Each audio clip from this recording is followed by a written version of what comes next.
Hello and welcome to Critically Disdained. The new Fall Out Boy record, So Much for Stardust, is a roller coaster ride of normalcy with epic grandiosity. But at the same time, the lyrics and themes seem to be a blaring reference, whether directly or indirectly, to David Bowie's Ziggy Stardust. But more on that in a minute.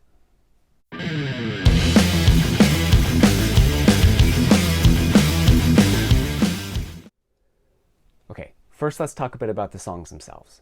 The beginning of Love from the Other Side, to me, felt like the piano in the prologue to Beauty and the Beast, before breaking into the grittiest song on the record. The only other song that I felt could have been a runner-up for the heaviness of the record is Hold Me Like a Grudge.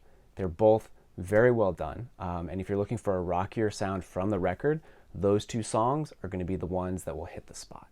Now, initially, my first couple listens, the song Fake Out was probably my least favorite of the 13 tracks, but to its credit, it did have the best line of all the lyrics on the record, in my opinion.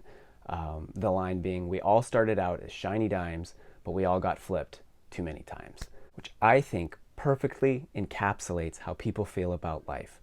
We start out so fresh and so innocent when we're young, and then over time we get beaten down to see actual reality, and inevitably we lose that innocence. Now the sound of it reminds me of the song Chaos by Mute Math. It had some very similar rhythms to that one, not exactly the same, but listening to them separately, you can definitely hear the very similar sounds in a way that they sound related.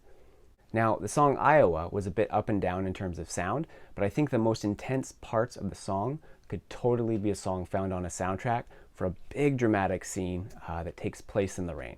Check it out and tell me what you think. An excellent example of epicness on the record is the song I Am My Own Muse. It feels like what you would get if Patrick Stump did a song with the Trans-Siberian Orchestra.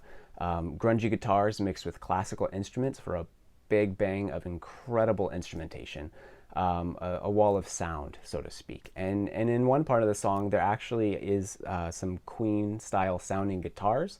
It's very big and bold, and it's an absolutely fantastic song. Now, the song The Kintsugi Kid is an interesting way to cover the topic of substance abuse. The vibe I got from it is that Patrick is reminiscing of a time where someone relied too heavily on substances and remembers it both with disdain and fondness while trying to make sense of it all. The title of the song has to do with kintsugi, which is the Japanese art of putting broken pottery pieces back together with gold, which from my viewpoint, it seems that in the song, he's trying to put his broken memories back together with a spin of positivity, or gold, if you will, to form a complete work of art. And on an unrelated side note, the dog barking at the end, I'm not really getting the purpose of that. It just seems totally random to me. And speaking of random, the transition at the end of the song Flu Game was very abrupt and harsh, and just seemed out of place and awkward for the whole thing. The song that I thought was one of the most well-done songs on the record, but felt very out of place, was What a Time to Be Alive. They did a really good job with the song, and it's easy to dance to, but it just felt out of place in comparison to the rest of the record. It kind of felt like Kool and the Gang, ABBA, and Justin Timberlake got together and had a musical baby with Patrick Stump as the surrogate father. It's like an old disco song mixed with new pop. Very out of place in comparison to the rest of the record. Anyway, on to why I think that the album is a nod to David Bowie and Ziggy Stardust.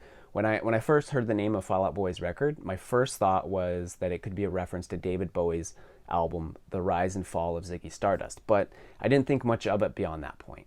But then, while I was listening to So Much for Stardust the last time through, I was really trying to wrap my head around the themes and figure out where Fall Out Boy was going, because their lyrics often feel very cryptic to me. And the thought of Ziggy Stardust came back to me, and those who aren't familiar with David Bowie's earlier days, The Rise and Fall of Ziggy Stardust is debatably a concept album, and an alien known as Ziggy Stardust, who becomes a rock star before an apocalypse, and in the end falls, and it was all for nothing.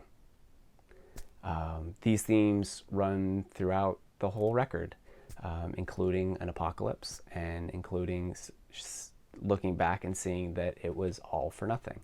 The whole Fall Out Boy record references big dreams, becoming a rock star all for naught, and falling from grace and staring in the face of impending doom of an apocalypse. What was the purpose? What was the reason? We wanted to make it. We did, and it was worthless.